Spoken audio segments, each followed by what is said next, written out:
A German pensioner has been fined more than £200,000 for keeping a World War II tank and an anti-aircraft cannon stashed in a colossal arsenal at his house.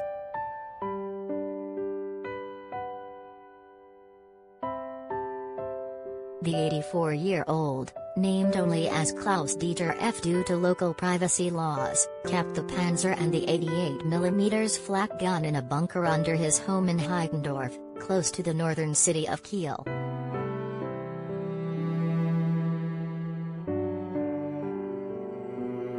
Klaus-Dieter admitted breaching the War Weapons Control Act and was handed a 14-month suspended prison sentence and ordered to pay €250,000, £213,000.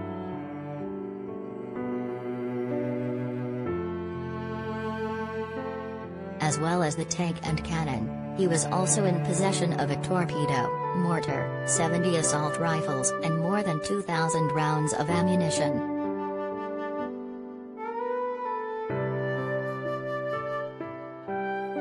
Police stumbled on the huge haul in 2015 when carrying out a search for Nazi-era bronze sculptures which reportedly decorated his back garden.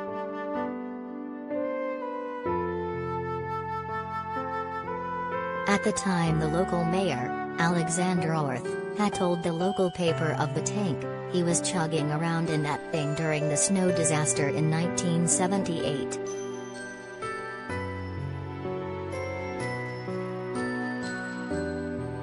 Klaus-Dieter was also found to have a large collection of Nazi memorabilia including SS uniforms, but he was not charged in relation to these items.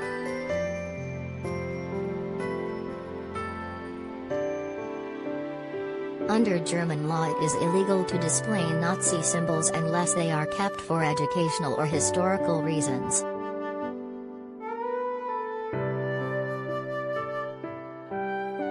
The pensioner's lawyers had argued that the weaponry was completely decommissioned and posed no threat, but the judge threw out the argument and urged his legal team to reach a plea deal with prosecutors.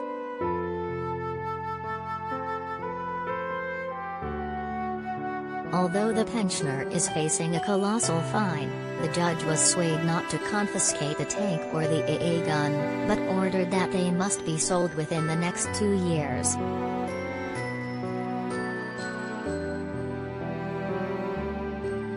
However, a team of 20 Bundeswehr soldiers were dispatched to remove the 44-ton Panzer and the cannon in an operation involving 2 transport vehicles and taking 9 hours.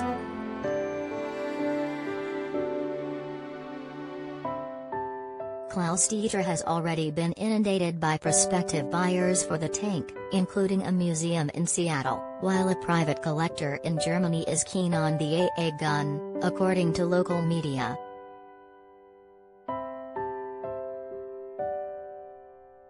The Panzer was one of the most fearsome tanks of World War II and regarded as possibly the best fielded by any side in the war.